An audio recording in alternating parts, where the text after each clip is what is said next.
Hey, this recording is actually taken from Josh Loh and his podcast and his show, The Digital Third, which I do recommend following that below. I'll post a link to his channel. He posts some great talks with web designers, with other creatives, and I think it's going to be beneficial to you. But this was such a fun talk. He invited me and also John D Saunders, who runs a successful web design agency, and we talked a lot of things about balancing life with also running a successful web design agency. So we talk a lot of value about running a design agency while being a dad, being a father, being a husband, and just balancing those two. So it was a really fun conversation. We talk a little bit about anime, we talk about life, and we talk about scopes and systems and running those agencies. And I think it's going to be very beneficial to you. It was really fun for us and brought a lot of value even to each other. And I think it'll bring value to you. So enjoy that conversation now. Two amazing guests with us, and I just want to talk about things that people don't normally ask you guys on interviews, and things probably that matter more for you guys. Starting with the nerd things, so like video games, anime, Let's do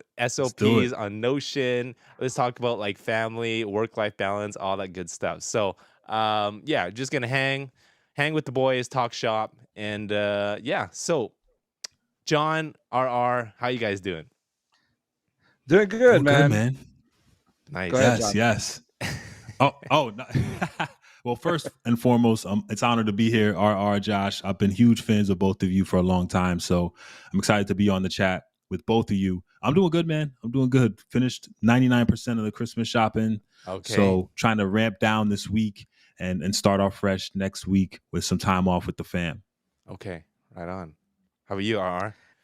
Yeah, same here. Things are winding down, end of the year. So for our agency, we're like, the next 2 weeks are just relaxed. We're about 90% done with Christmas shopping. So actually, this afternoon we're gonna hop off and go do some Christmas shopping. The kids are gonna be with the grandparents, so it's gonna be nice time Nice. with the wife, and excited for time with family, man. Christmas is just like it's the best season. Nice, right It is, on. man. So good. Okay, I just want to get some, formal questions out of the way because I normally ask this for all my guests. So I'll start with you, John, and then RR, love to have you answer as well. So yeah, I'd love to talk. I'd love for you to talk about like your work and home environment. Like, where are you at? Like your office? Is it in a house, an apartment? What's like kind of your surrounding city? Because I want to know like what's the environment that you live in that creates all the beautiful work that you do. Yeah. So my office. I'm in my space right now. It's an office slash gym, so multi-purpose. Oh, okay. And yeah, so we had a bedroom on the second floor, which my daughter was born. She's 10 months now. That basically Okay. became her room. We converted the guest room to my office slash gym, and it's been awesome, man. It's a great experience. As you can see, I've got like Boba Fett in the background. I've got some anime stuff there. I got my Boba Fett pop art. So Nice. for me, it's a really great place for me to use my creativity as a web designer and like brand expert. I really try to focus on creativity in all realms, whether it's anime, whether it's design, whether it's just anything that I can get my hands on that'll help feed that creativity. And so in this space, man, I keep it pretty simple, minimal look and feel, and Okay. I'm just surrounded by creativity that helps me expedite any of the things that I need to do in the work environment. Cool. And what mic are you sporting out? Yeah, this is a Shure MV7, I think it's Okay. called. I just got this, man. It was recommended. I had like a Yeti for like 10 years. That thing held me down, man. But decided to upgrade and get the Shure mic to sound like a podcaster or maybe like a late night radio host. You Yeah. guys tell me which one. I don't know, but we're going to keep it moving. Nice. Sounded fresh. Thank you, RR, man. Thank you. I know you don't have Lakers paraphernalia in the back, but you sporting the hat. Yeah, no, I got my Lakers stuff actually like right here. So that's where I draw my inspiration from, just from one person. No, I'm just kidding. But I have, I actually have two offices. So this is kind of like my home office. It's Christmas break, right? So we're all working from home. But my main office is actually, we have an office, our agency has an office where three of us work from, and it's a unique location. It's actually located inside our church. So I volunteer at our Oh. church Awesome. every day. And had the That's honor awesome. to that our church has a school. So my daughter goes to the school. So I drop off my daughters to school, and our office is literally the hallway across from their classroom. Oh, And that's then we have beautiful. our own little office there where we work from. And then the afternoons I work from home. Really kind of changing it to more of a YouTube recording studio, as you can see. Mm. So trying to do the best I can, start popping up content for 2024. But I'm in LA, Los Angeles, so we're trying to make LA. as much with whatever space we have here. Nice. West Coast, baby. Love it. Love it. And John, Yeah. you're in Fort Lauderdale, right? Yeah. So I'm in a suburb outside of Miami in South Florida, and it's great, man. I'm right between Fort Lauderdale and Miami. So for Oh, okay. me, I'm being in the suburbs is super quiet. I can really focus on work. I could go outside, write a little bit, get some creative juices flowing, and then if we want to go out to dinner and kind of want to hang out, let's say the kids are at grandma's, then we can go to a restaurant in Miami or Fort Lauderdale. So we're squeezed right in between, and it really works well for us, man. Super dope. Okay, nice. That's so good. Oh man, I there's so many topics that I want to hit. I definitely want to cover a little bit of like entrepreneurship, and I was talking to Melissa Mendez, and I was like looking at property in Florida, and then she's like, "Okay, you gotta ask John because apparently you do some investing and stuff too, or like do you flip houses?" I'm curious about that.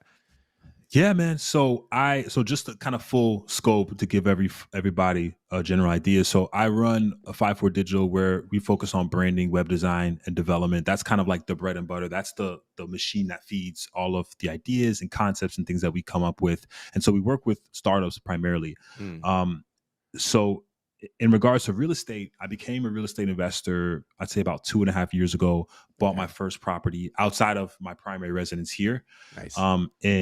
in Kalamazoo, Michigan, which is it's like about 2 hours west of like a main city in Michigan. So Oh, interesting.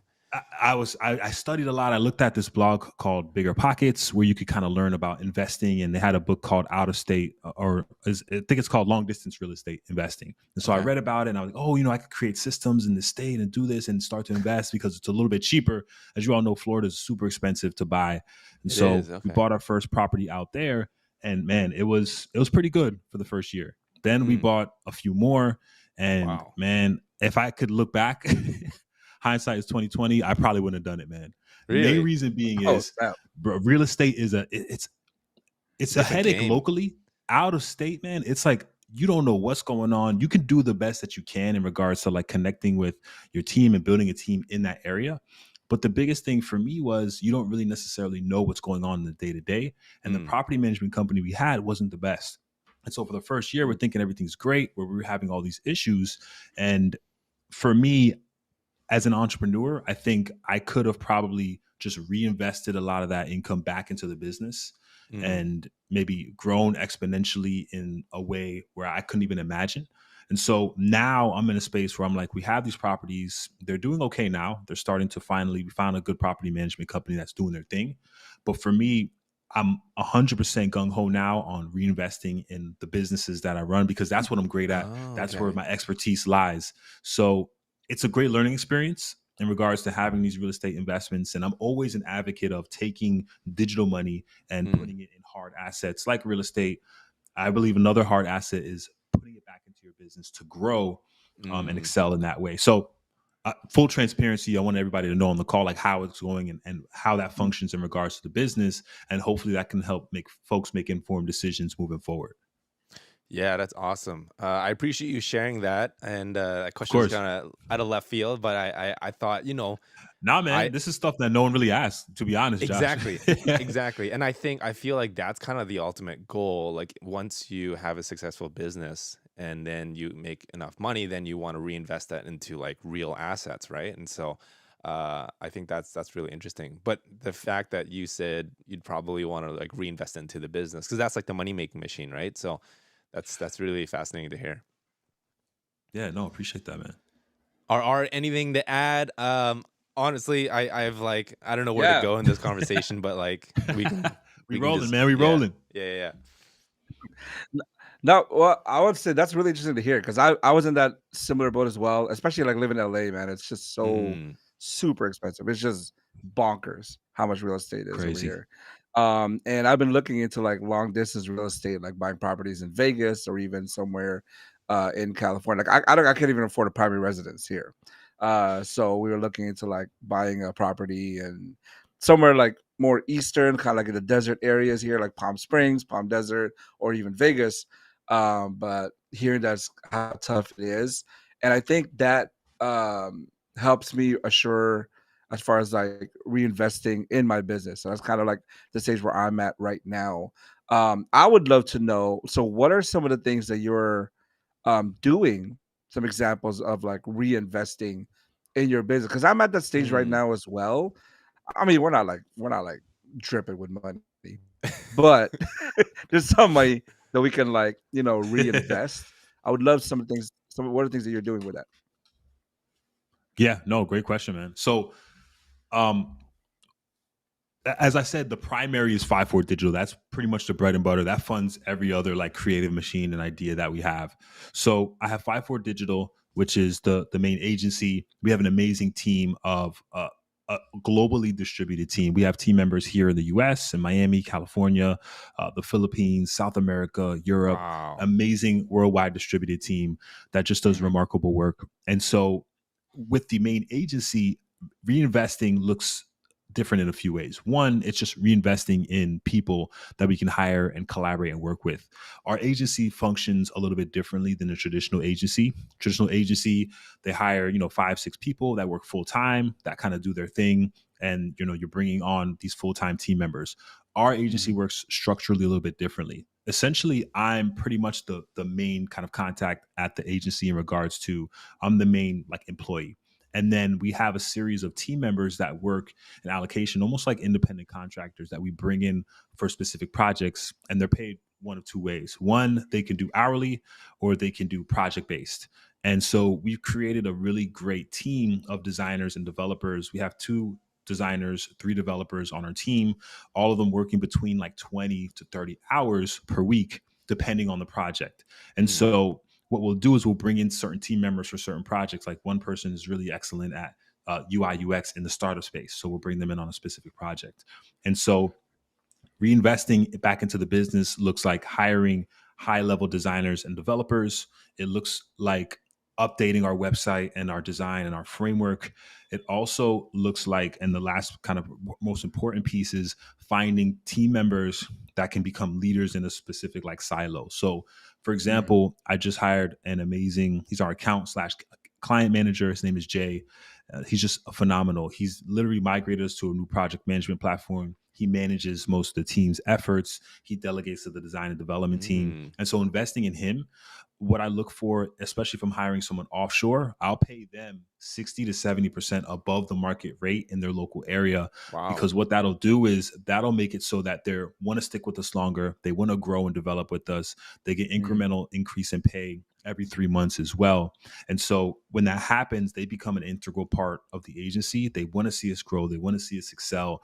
And they really feel like a larger team member in our space. And so he's done that in the last 2 months. And guys, it's freed up my time so much where I can do more sales calls, I can do more discoveries, all the stuff that Mm. I really love to do in the agency.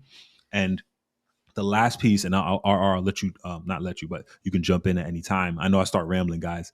The last piece is I was the same as we're way. creating, as we're creating these systems and SOPs. The reason I love running a web design agency is because we can take all these tactics and ideas and concepts and turn them into other businesses. Mm, This is what we did with Black Illustrations. I'm essentially just using my same team in the design and development space and moving them to this other one. Like, hey, here we Yeah. hired an illustrator to work on this. We drop illustration packs every 2 weeks on featuring amazing people of color doing really cool things. And now with this business became a standalone entity about 2 years ago. So now we have 5-4 Digital, we have Black Illustrations, and all these systems and operating procedures turn into that. And to add to the last piece, and why, investing in the business works out really well is because as we make these systems and operating procedures, we can literally gift wrap all the things that we know, and now we can distribute that to freelancers and other web design agency owners. So it's cyclical. It becomes this thing where it's like we're building these systems to grow, we're investing back into the business, we're leveraging that into tools that we can then sell to other people in the space to become thought leaders and just grow all these different revenue streams. That is crazy. How do you get the brain and the mind to just run all these operations? I mean, I think I remember you probably had a few made a few quotes from Chris Do. Were you part of the pro group? Because I think all three of us here are like pro group members. I think, is that right? Oh my gosh, man. Chris Do is like my idol, man. I love him. The dude is just, he changed my life, man. Truly. Like in this space, there's two things. Webflow and Chris Do have like changed my life exponentially. Yeah, I agree. But I'm not in the pro group, but I've taken a ton of their courses. Okay. I actually got to meet Chris, sat down with him a few hours, talk to him, chop it up a few times. Wow. So it's great to sit down and really talk to someone in the space that's carved out their own and really is in it to help people grow, especially in our space. Because I feel like no one really talks about the business of design. It's more so like, hey, the skills which both of you have in, hundredfold. It's really about the business side and being able to leverage the skills that we have to increase that income. Yeah, Big so time. good. Yeah, for sure. Same here. Wow, Webflow and Chris Do. I actually discovered Webflow and Chris Do at around the same time when I was literally like, my wife was pregnant. I had a 6-month-old daughter. We were living at my parents' house, and I just got rejected from a web design job that was paying like, at the time, I think it was like, it would have been the most money I've ever made. But looking at hindsight now, it's like probably from this past year, like 1/4 of how much I made this past year. But I got rejected from that job. And I remember I was, so that was like 2019. And then I just literally went on YouTube and I searched up how to make money doing websites. There you go. And then literally it was a feature video that talked about Webflow. And I was like, Webflow. And so it was literally two things that I discovered that just drastically changed my life the last 3 years. So yeah, man. I can't say any more good things about Chris Do, dude. Like, he's awesome. He's really cool with me in person too. We've run into we're living in LA. We run into each other a couple times. But one time my wife and I were on a date at a sushi place, and we ended up waiting at the same restaurant. So we were kind of just outside talking because I've been in the pro group for a while. I've been there for like 3 years. So we've met each other a couple times, but he's a man. So good. Love it, man. We got some man. He people. told me he's like 50. I was like, what? I'm like, no way, man. I'm like, Asian this guy looks like bro. Yeah, man. Yeah. Oh my goodness. Yeah. I'm 65. So, I love it. John, you're 45, right? Yeah, man. 48, man. 48. Yeah, that's right. Hey. So good. We got some people in the live stream here. Anshul, he's like, nice. Webflow, Chris Do for me too. Baltazar, good to see ya. We got Nelson, Pixel Geek in the house. Oh, Nelson in the house. What up, Nelson? Up? Dan, it's what a up, party homie? Now. So good. Jason from Costa Rica, good to see you.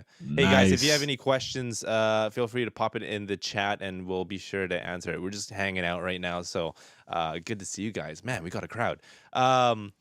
Hey, let's switch it up, and I want to get nerdy right away. Let's do it. Top 3 animes of all time. Who wants to go first? Oh my gosh. Let's just get down Oh, direct man. to it. Are you wanna go first? I actually I was gonna say I feel like I should go first because I feel like what John has to say is much better than mine. So I should probably go first and save the best for last. So top 3 anime. I'm not gonna count Pokemon just because like I consider Pokemon American, right? Oh, okay. All right. I don't know. It's not anime enough for me. Top 3 would probably be number 1 for me. I don't know if you ever watched Rurouni Kenshin. Some people know it as Samurai X.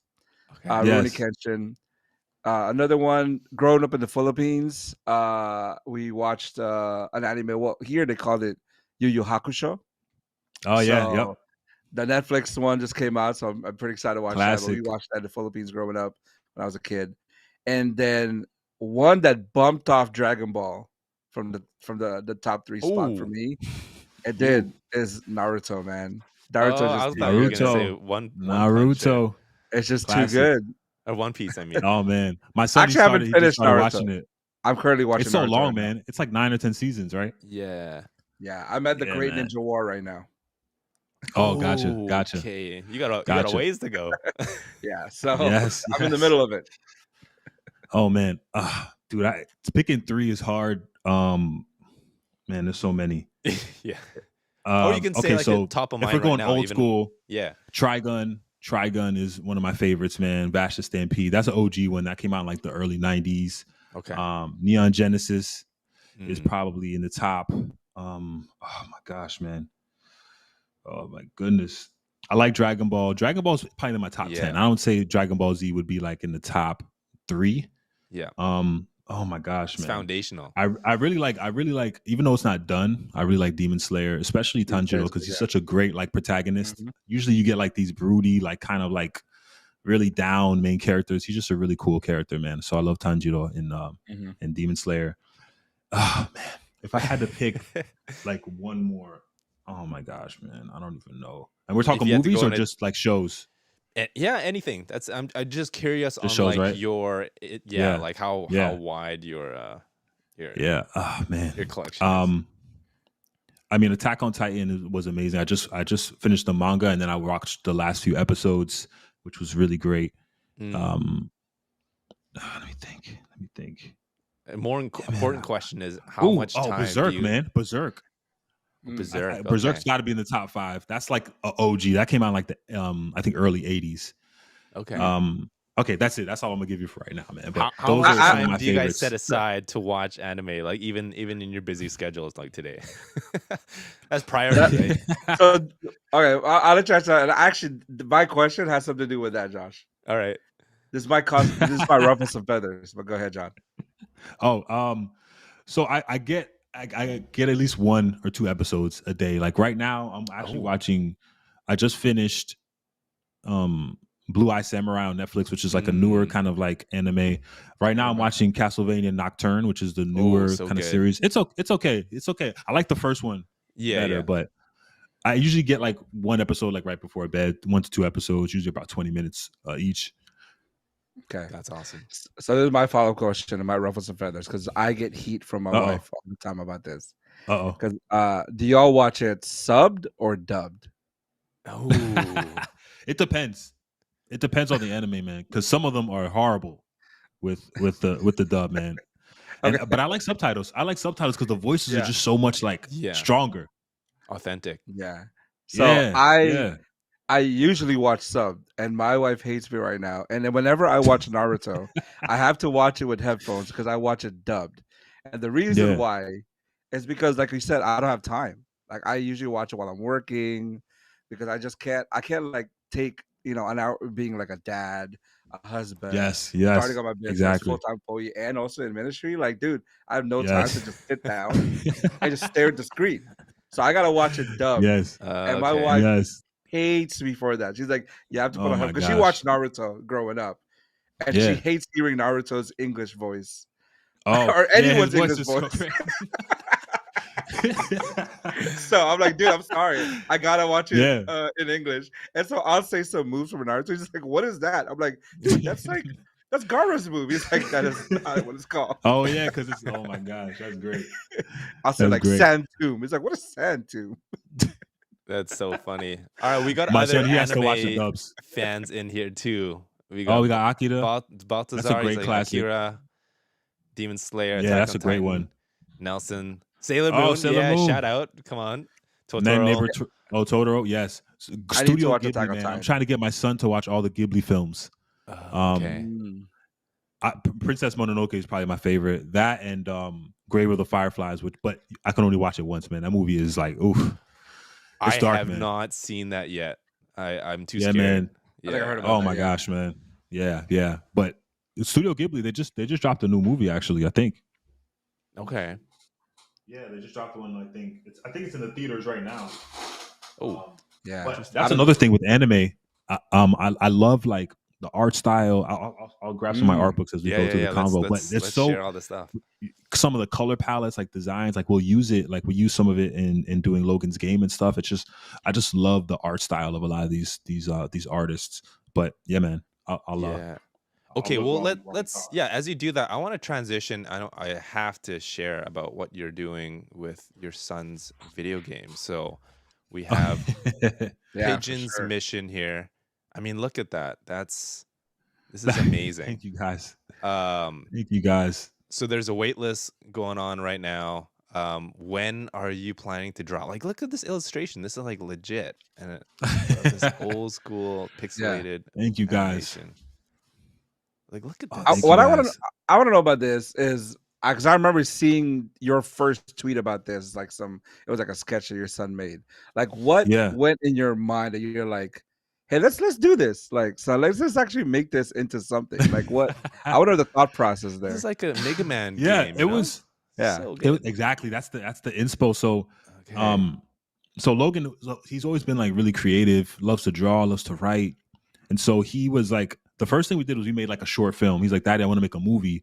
I'm like, all right, well, you got to write your script. Once you do the script, I'll be your cameraman. You tell me what to do. So he wrote the script. We filmed like this 5-minute Mario video. I'll send it to you guys. It's cute, man. And so that was that. And then he would just always like going on YouTube. He'll watch like drawing tutorials, and he's like, Oh, wow. why can't I just make my own game? So he's like, Daddy, can we make a game? I was like, I mean, I don't know, man. I mean, I know it's possible nowadays. And then we just kind of let it go. But then he's like, well, I'm going to write it out. And so I was like, okay, well, just write your story, maybe a few characters. And so he wrote out the full story. He drew all the characters. Like he came up with the concept. And I was like, you know what? I'm like, maybe we can do this. So I started doing some research. And, this goes back to running a design and development agency. There's a lot of correlation with that because it's kind of similar to building a website, right? We have to come up with these initial concepts. We have to create a user interface. We have to create a brand. And so I was like, all right, man, if you want to do this, let's do it. And it started out as kind of like, hey, let's just do a quick, simple game. And then he's like, well, I wanted to have power-ups and then multiple boss fights. And I'm like, all right, well, I think we could do this. And so I went on to like Upwork. I found this amazing pixel designer. His name is Benz. He's actually Filipino. We found an amazing developer. His name is Gary. He's in China actually. And so he's developing the game in Game Maker. And so me and Logan sat down, we conceptualized this, we came up with ideas. Everything that you see in the game is all Logan's original ideas, all the characters, all the move sets, everything. And so we work with Benz, we do these calls. Yeah, these live chats where we're like, okay, this is the character, this is the idea that Logan's had, and then he turns them into pixel designs. And so now we have like 12 or 13 levels. Archie, which is the main character, his name's Archie Airborne. Basically, his parents, and this is all Logan's ideas, his parents get abducted by this guy named Crazy Guy, who's just like green blob of goo. Yeah, only a kid can think of this stuff, man. Right? What a great name. He takes his parents and and so now Archie's like fighting to get them back. So you're going through the worlds and trying to get them. So man, it's been a blast. It's so exciting to work on it. Logan lights up every time he's playing the demos, every time he's seeing like the newest updates. It's just really cool stuff, guys. And so what I'm trying to do right now is I'm documenting everything because I want to be able to share this with other people that want to maybe do this with their kids or do this type of thing. So I have checklists, I have all these deliverables and stuff, and I'm just going to release it out for free and just say, hey, if anyone wants to do this, this is what we did. And I'm just really excited, man. We're looking to launch it probably like mid of 2024.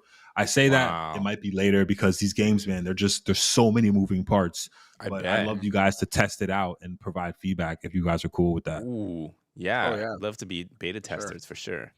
Awesome. We got Nelson saying, dad goals, letting your son's imagination turn into reality, giving him creative control. I mean, that is the ultimate dad goal. Yeah. Thank you guys. Thank you guys. I know this is your son's dream, but I mean, is it also kind of like it's low key, like a little bit of your dream too, honest, right? man. I mean, yeah, it is, man. It is because now it's like because we could have just made like this little kind of the game and been done with it, but I was like, I wanted to make sure that his ideas and thoughts were reflected. And I grew up a gamer, man. I'm playing Red Dead Redemption 2 right now. I get maybe like an hour a weekend if I can, but I'm a gamer. I've been a gamer my whole life, so maybe I'm living vicariously through him, man. But I can't give it 100% to him, and I'm definitely excited and happy in doing this. That's Thank you so guys. good. Thank I you. love that you're passing on your love of video games onto your Yeah. son, but even to the next level where he's like a creator now. And I can't imagine how like the ripple effects of like this experience and how that's gonna, set him apart in the future. I mean, he's 6 and he's got like a launch soon, so that's pretty amazing. Dude, for real, man. And he's Talk kind of about it. bossy too, man. He's like, Daddy, like this is not working out. Like we got to make sure that this move does this. I'm like, all right, man, but listen, you got to tell Ben yourself. You got to let him know. I'm just Yeah. I'm just the project manager. You got to go to him and tell him what you feel. Yeah. So He's it's over there just funny correcting your seeing him. SOPs. Right, Like that. right. Yeah. The SOPs aren't good enough. This is not it, man. This is not Let me it. tell you how to do It's, SOPs, bro. That is awesome. I love it. I want to like you do so much. I mean, you have like Black Illustrations, you're running 54 Digital, you create content. We haven't even touched much on that. And then you're running this like this whole video game project with your son. How do you manage your time and how do you prioritize? Because I mean, I can't imagine you just being, it's just so much being Yeah. spread apart. So Yeah. like, what's your mindset going towards Yeah. planning your day and all that stuff? We know we're being transparent, guys. Sometimes it's hard. You know what I mean? It's difficult sometimes to like detach from work and be 100% present. I have to actively tell myself like, okay, this is done. This is family time. The phone goes over here. It's time for me to really like unplug. And sometimes it's hard. What I try to do is like block my time. So I usually take the majority of like client calls on Tuesdays and Thursdays. So those days I'm pretty much packed from, 8 a.m. to like 2:30. Wednesdays, I try to keep that day open so I can have a day of like deep work where I can like look at any projects or anything that I need to be involved in. Monday's kind of like that recuperation day. And then Friday, it's like kind of wrapping everything up. But I have to give it 100% to my team, man. I could not do this without them, without having someone delegating to, and his name is Jay, our client and account manager, him delegating to our design team, our designers executing, our developers doing their thing. It's not, I'm not really in like, I'm a designer and developer by trade. I know HTML, CSS, but I don't do much of that anymore. I'm pretty much in that leadership role, and to be able to empower team members to get that stuff done is really, really helpful. Like 54 Digital, Jay is managing a lot of the design dev team stuff. I do mostly like initial calls with clients, and I'll jump in time to time to provide feedback because I'm still like the creative director, and I like that role. I still like being a little bit involved in the design and dev, but not to the point where I'm steering and bottlenecking the project. And then, for Black Illustrations, I put an ops manager in there, so she pretty much runs the entire business. But it all comes down to team and systems, and it's 100% to that. And it's been a rough road, man. There's ups and downs in that trajectory. Sometimes systems don't work. You have to go back and revisit it. You have to fix it. So I want everybody to understand, like, I don't just like put the systems in place and just I'm out going to Tahiti, chilling. Like I still have to monitor and make sure things are getting done. And it's difficult to navigate, especially as now and RR, you could probably talk more to this, having multiple kids, it changes the whole dynamic because now you have 2 extra kiddos plus my wife and family. And it's a lot, in our culture. I'm West Indian, Caribbean. There's a huge kind of family structure. Like we see our family a lot. We do a lot of different events and engagements. And so sometimes work and that balance is difficult, but I just try every day to improve. Do you have a certain hierarchy of like family first and then business and then like whatever, or is it just all mixed? Yeah. Oh yeah, man. I'm all about family first, 100%. At the end of the day, like I love what I do. It's an amazing career. I get to wake up every day, jump on the computer, push pixels. Like it's amazing. You know what I mean? I mean, we're not curing cancer here. You know what I mean? It's we're making websites, and I treat it with importance because I'm blessed to have clients that pay us well to do an amazing job. But at the end of the day, if we need to push something a couple of days, it shouldn't be the end of the world, right? But what I've seen is the more proactive we are with clients, and the more that we go above and beyond, the more those clients refer and build that business up. So it's kind of teetering on that middle ground of being able to do above and beyond work for the clients, but still having that family structure and everything be at the top priority. So, but now, RR, I would love to hear your thoughts on this too, man. Would love to hear your kind of thoughts Yeah, I mean, the same way, man. Building out a team, just like you said. Mm, Fortunately, like it's fortunate to have a team now. Even though, like full transparency, I still work a full time job, at a church software company, as their web designer. But then, as far as our agency, we have a team. We have a creative director. We have a head of development. And then we have a designer developer. The one that right now that I pretty much manage in our agency is just the project management part of it, and just like you, like the sales and the marketing. But as far as time management, I mean, dude, a lot of times just really me trying to keep my head above the water, juggling like work, agency, ministry, try to have a date with my wife at least once a week, try to have family time once a week. It's really and then also serving in ministry. Like I'm a pastor at my church. So it's really hard to juggle those things. But what's helped me a lot, and hopefully can help someone out there, is looking at life through seasons. I know we have to have our mm, weekly routines, right? Mm, mm. For sure. We got to try to follow that. But sometimes there's just seasons, Christmas season, mm. you got your son's Christmas play. You've got, and ours, dude, go to like an Asian church. You got a Christmas party every night. I've been to 3 Christmas. It's only Oh Wednesday, and man, I've been to 3 Christmas parties this week. pass the eggnog. Oh, that's awesome. Yeah, I love bro. it. Pass the egg roll, bro. Okay. Anyway. Oh yeah. Okay, but So good. so That was a good one. this season of my life right now is just, dude, having time with family and friends and Christmas, right? So our agency Excuse me. understands that. It's a little bit off. January, February, that season is like pedal to the metal, vision casting, and Yes. marketing, and Mm, man, just get clients and all that stuff. And then April, to me, that season's Easter season. That's a big time for churches. Summer's family season. Looking at seasons, that helps me at least not to feel too guilty mm, when I'm not working that much at this particular season in my life, like in Christmas time. And then also even like in a broader scale, macro scale life, I'm looking at it as seasons. Like when my kids were just born, that is like family focused season. And I even took time away off from ministry so I could focus on family. Focus. But now that my kids are at school, I can now put more time into work because my kids are at school.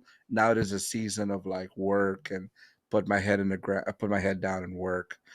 That's helped me a lot as far as just like not feeling guilty when I am working a little too much, not feeling guilty when I'm not working enough. So that's helped out a lot. Damn. That's a mm. great way to put it, man. I just put that in my notes. I never thought of it from that perspective of thinking of life. And it's just when you say it, it's just a simple concept. It's like sometimes I shouldn't feel guilty for having a busy season when things are, pedal to the metal. Great Yeah, observation. I appreciate that, man. not for Yeah, sure.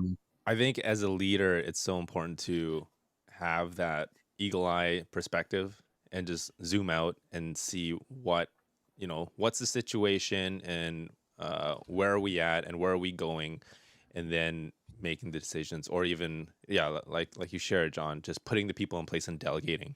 I think that's just so important, and then just fighting the temptation to try to do everything all at once, like now. Like you have to understand that there's a time and place for these things to take place. So that's great.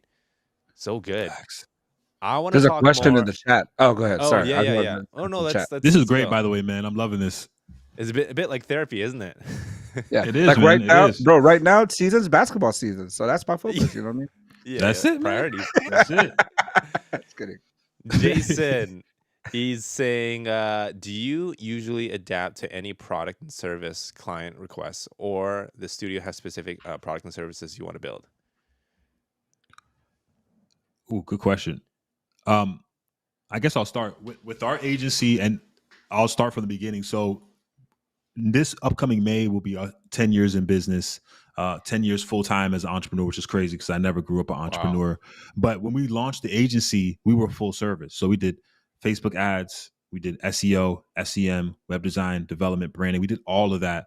About, I'd say 4.5, maybe 5 years ago, we decided to pivot to just branding, design, and development. Mm, And that's it. And when we changed, it was difficult the first 6 to 8 months because turning business away has always been a fear of mine. I always came out of an area of scarcity where I'm like, well, I'm leaving money on the table. But what started to happen is I started to put out more content on design, on development, which is what I've always been passionate about anyway.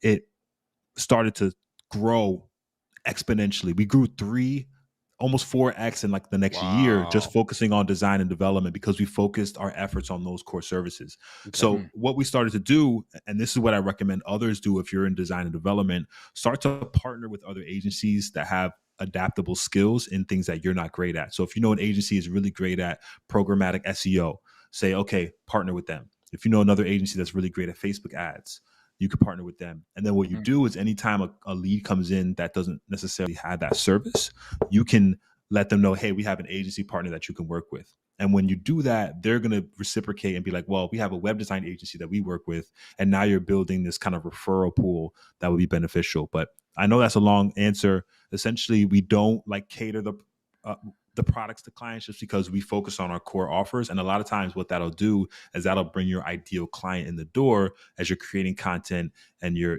doing any like cold or warm outreach. So good. You got anything to add to that or follow-up question? Yeah, and and I have a follow-up question after, but I mean same way. We are pretty like we only do one thing. We do Webflow. We do web design and Webflow development. That's it. And if a customer comes to us and, oh, we want to build a WordPress, well, sorry, we don't. We're not a WordPress agency. Customer comes to us, we need a logo. We're not a logo agency. We don't do branding yet. Love to do that one day, but we're more just like. I mean, even when clients come to us, say, "Hey, we want to build this," we get a lot of clients that are like, they come to us with really complicated projects, where it's like we want to have these certain automations. And like I remember one of our biggest clients this year was like a 10-figure client, huge website launch. When he came to us, he had this whole like vision for his website with like graphs on like what he wants to happen. And I straight up told him like, hey, look, listen, first off, number one, I need to know if this can be done in Webflow. Number two, I need to know if we can do this in Webflow. Like, do we even have, and I was like, hey, do we even have the skills to do this? Right? I'm not gonna take your money and like, oh, we don't even know how to do this. And that actually gained his trust that like these are the guys I want to work with because this guy's just gonna be honest with me. And it was like I was the one who held it off for like 2 weeks. Like we need to actually do some research and see if we can do this, where it will be beneficial for you. So that's kind of like staying in your lane, staying in that niche, the product, and staying in those services. But John, as a follow-up question, I would love to know. So maybe it's different now, but at least maybe like your first couple of years. And this is maybe a selfish question. Is for me. What are you using a lot for lead generation? Or what did you use to kind of get that momentum rolling for lead generation? Yeah. So I did a few things. One, I was working with a lot of local businesses. So I would go and just speak at any like event that I could.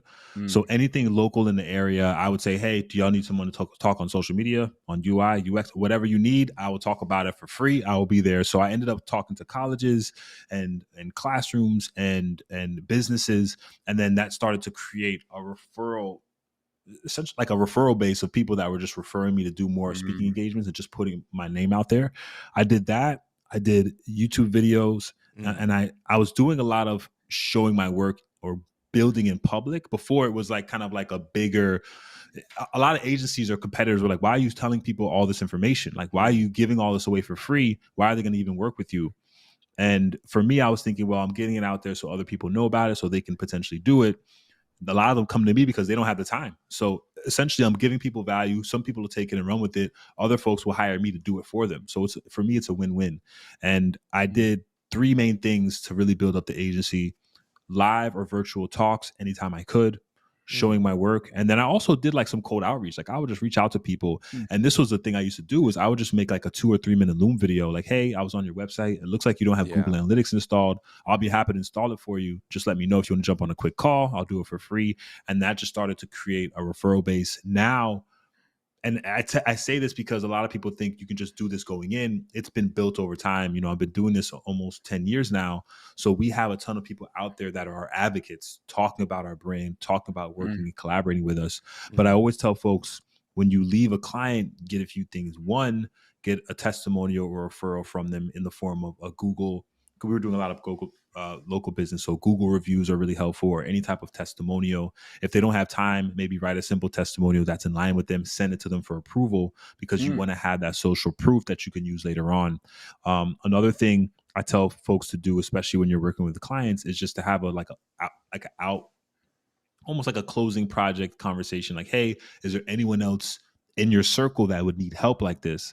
Because people, when they work with good people, they love to share it. So most people do. Some people are like, nah, I'm keeping you for me. Like, I don't want anybody to know about this.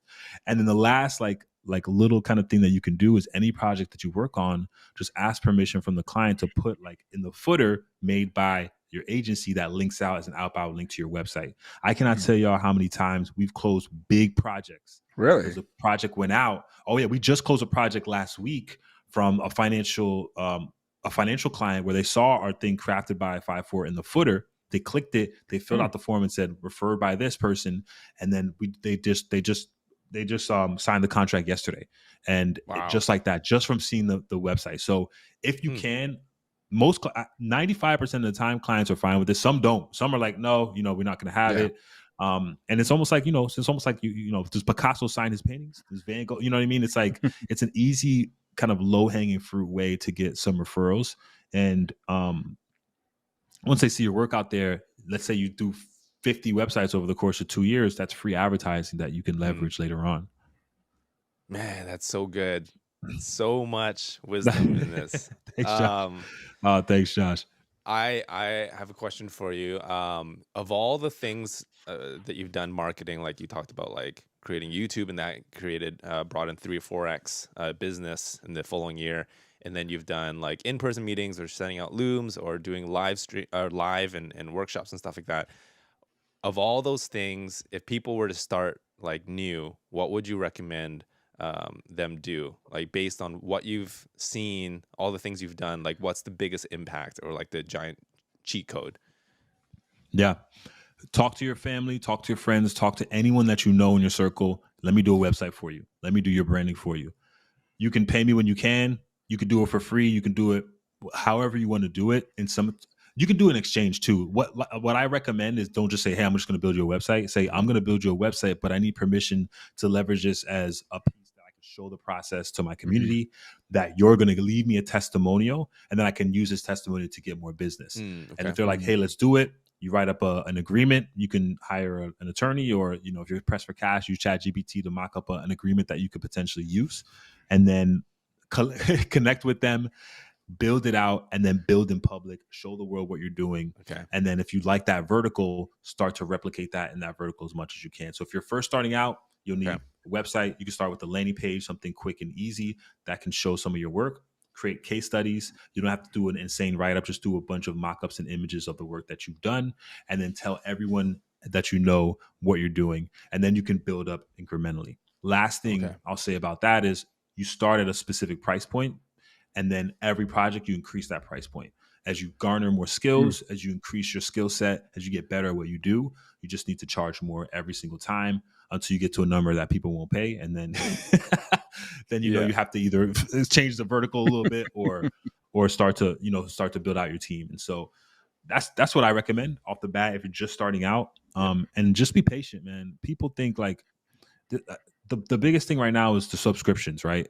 Oh, charge $4,000, $5,000 for not average, but a normal agency cannot charge that amount without some type of like social proof or advocacy. It's not possible. So you start out with a lower number, you build out your work. If you not getting clients, do mock work, do anything, build a food truck brand and put that in your portfolio. I mean, people want to see visually what that work looks like in a quick bird's eye view. They don't want to sit and read an entire case study or try to figure out what's going on here. You can even have a Figma file with multiple pages with your recent work. I mean, you can keep it really simple. Nice. So good. All right. We got a question from the Dan Mall. He'd like to hear if you guys have a dream client or dream project. Ooh. My dream client is Dan Mall. No, I'm just kidding. I like that plug. No, nice. My dream client, I mean, anyone's dream client is like Nike, right?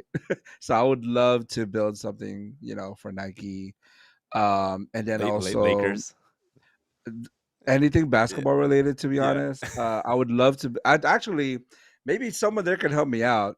I've been trying to get a hold of someone within the Mamba Foundation Yeah, because the yeah. Mamba Foundation website is so horrible, and I actually Wow. built a website for the Mamba Foundation, and I'm like, Oh, yo, really? we will give this to you for free. Don't pay us.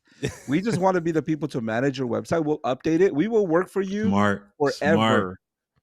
Like Look all you how got. beautiful this is. I don't know what You you're want talking to about. no? So if someone out there can help me, right? So this is a dream client of mine. Dream enough that I will do the work for free. This is the website? If you am I able? If you want to put this up, Josh, this is the website that I'll put it Yeah, on yeah. the. How do Yeah, I we got give to it? see what RR Do did, I put it in man. the chat I know or it Yeah, how probably yeah, do looks yeah. sick. Put it in the chat. how Yeah. do I give it to you in the chat? Guest chat? Yeah. Is that Yep. okay? So I will literally. I just want to get a hold of someone in the Mama Foundation. Like, hey, you can have this. Like, it's yours. You know, Oh my Oh. goodness, so much better. because Oh my bro, gosh. Intro animation. Oh, this looks that amazing. But see, this is exact. Oh my gosh, this is beautiful. that Mamba Foundation website is like They it's haven't just reached. They haven't dishonoring responded Kobe, back to you. man. No, I haven't got a hold of anyone. Like I've been trying to No, hit that's up people on All crazy. right, LinkedIn. guys, Nothing. spread the word. That's crazy. That would probably be a dream client of mine. The website looks beautiful, man. I will literally just like give it to them and we'll work for them for free. You should make a YouTube video, man, and we could just all share it. Yeah, we're big Kobe fans at Unfinished. Do you know here? Fun fact, and I'll shut up.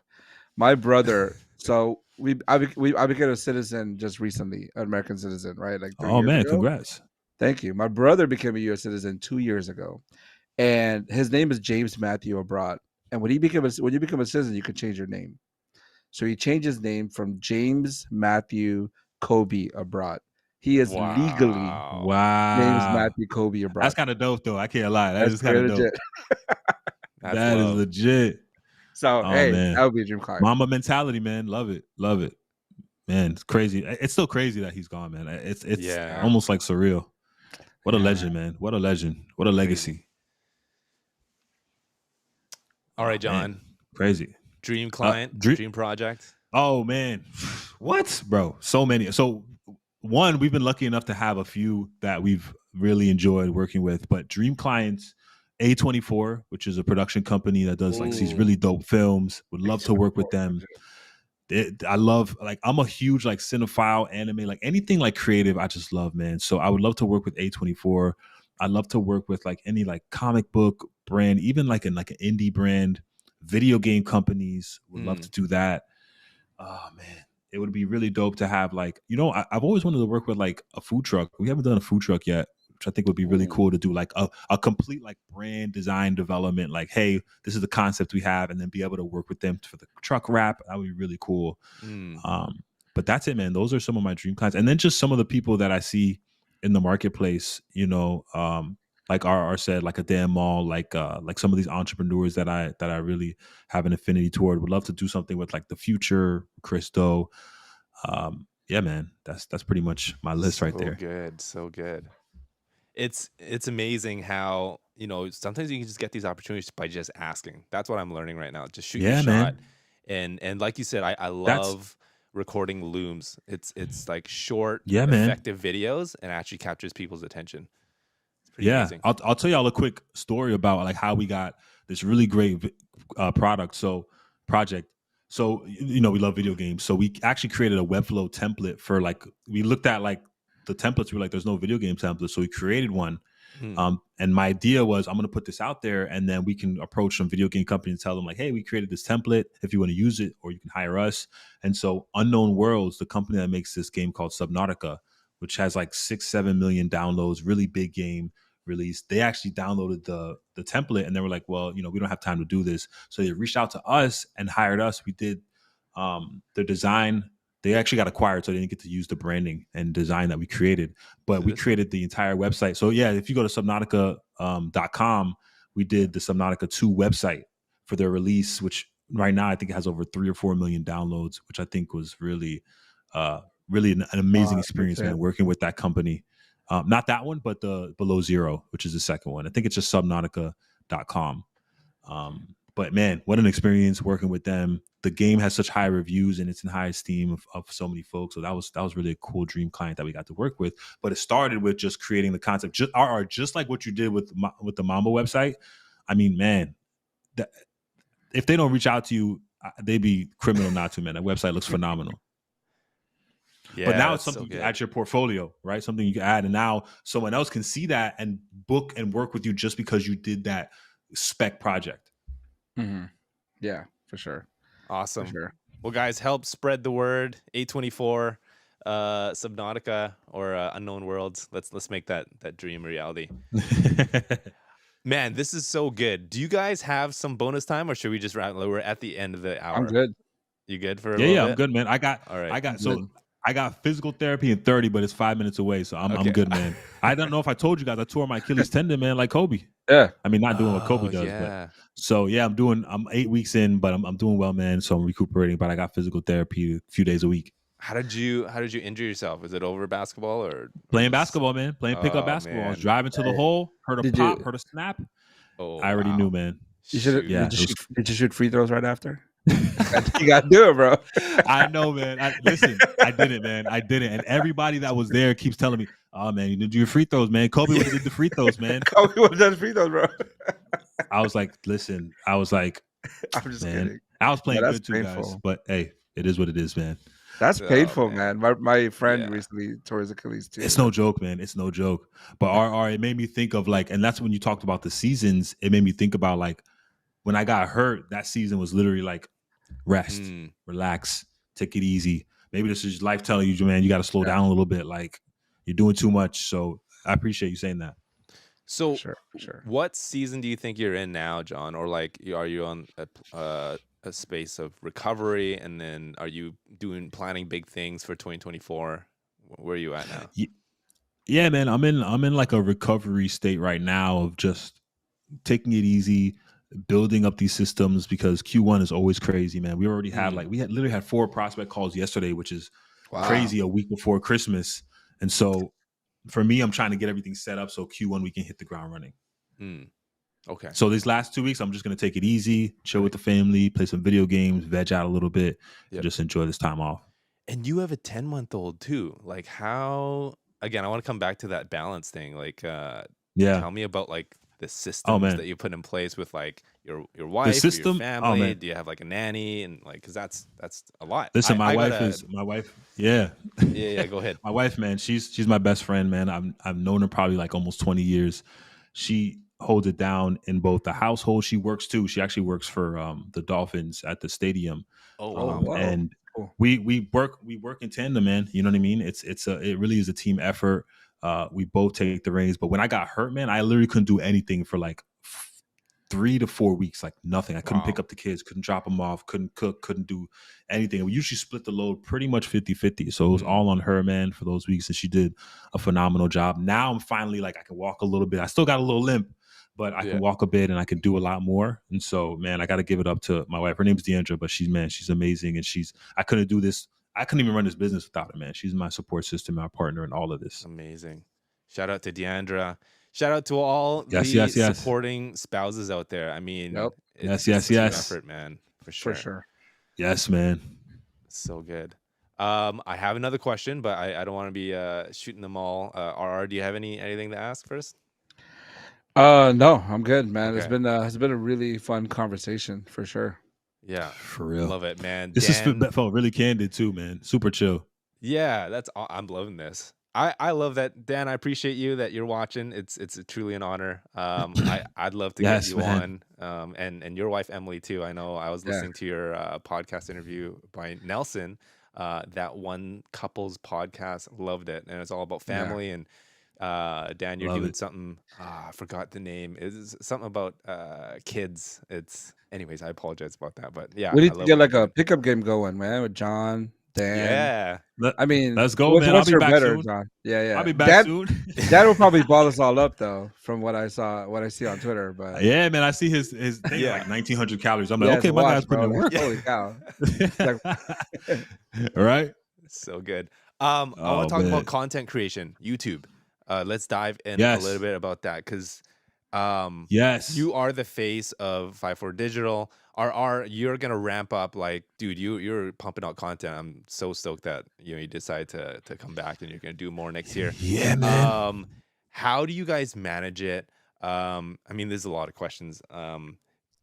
John, you're managing so many things. How important is it for you to be like the face when it comes to creating content? Would you delegate that to someone else?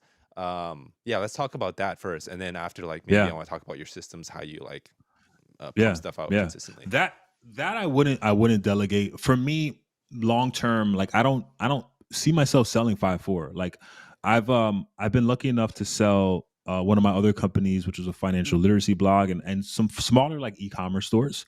But I don't see myself selling 5.4 just because I feel like it's the powerhouse to fund like all these ideas and things that I have.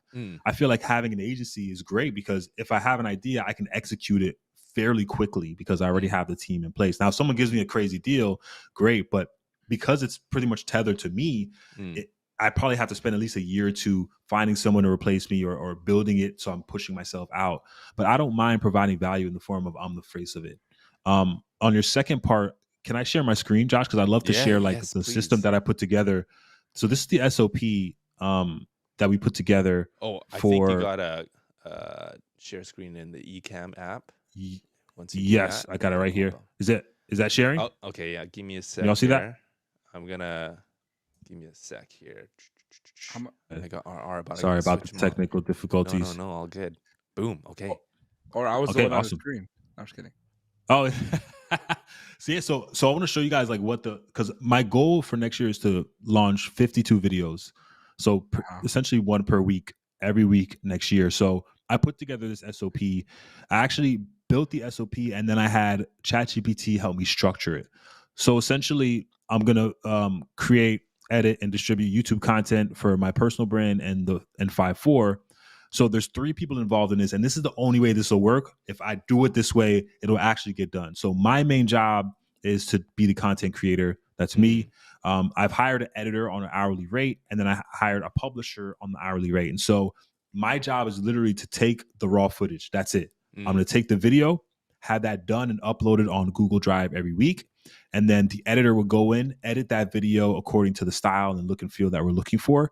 And the publisher will push that content to Facebook, Twitter, Instagram, LinkedIn, on personal and business pages. And so I created this folder structure where it's like I drop my raw footage in here. The editor comes in here, edits the video, puts it in YouTube, and then they create smaller snippets for Facebook, Twitter, LinkedIn, and Instagram. And main reason being is we'll have like a 20 to 60 second clip on Facebook, which will talk about a specific part of it. It'll highlight the most engaging part of the video. Twitter, it'll extract a compelling quote or a key takeaway, and then I'll put that on Twitter. And then LinkedIn will focus on any educational or insightful parts of the video. So by doing it this way, I'm making sure that all I have to do every week is just record a dope video. That's it. Then I upload it. The editor will make the changes and the updates. I also uploaded a YouTube description example. Here, as you all can see, so that's the description.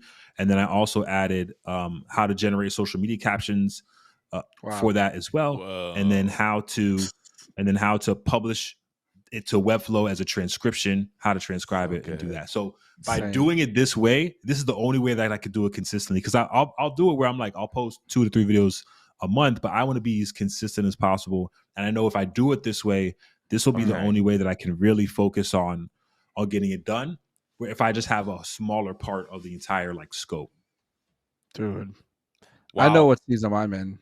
Mind blown. The season I'm in right now is just trying to be as organized as John. Yeah.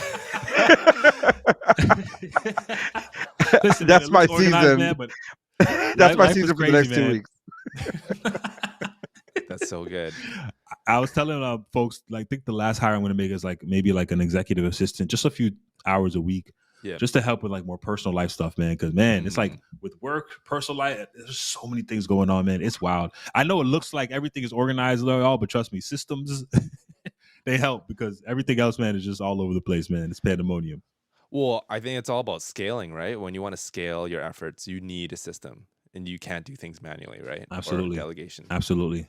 Yeah, absolutely. It's like that higher level, next level mindset that you have to think to get to these things. So yeah, I love it. That's so good. Do you remember, John? I remember I first saw you at Flow Party, I think over a year ago with Melissa. And then I think, were you working with Trello or some other, or was it Asana or some system? And then, Notion, maybe. no, it was before Notion because I Oh, remember, maybe Asana. It was probably it Asana. was Asana. Okay. And then I'm like, I DM'd you, and I was like, I was a nobody back then. And I still am. Nah, man. But then I remember Oh, I we all are, man. I We all shot are. you a Loom, and I'm like, dude, you gotta like try Notion. It's like it's changed my life, and it's so good. And then Yes. it's so good to see you. You're like blowing up all the templates and stuff like that. It's so good. Oh man, no, it's great, man. Notion's awesome. Thank you for that rec too. We use Notion for all of our documentation, all our SOPs. It's great. Yeah, it's great. My favorite tool besides Webflow. Yeah. Yeah. Love it. So good. Okay, well, I think that wraps it up. I want to respect your guys' time, and I appreciate it. It's been so good. Any final Likewise, words, Josh. guys? Any plugs, or people want to find out more about you guys?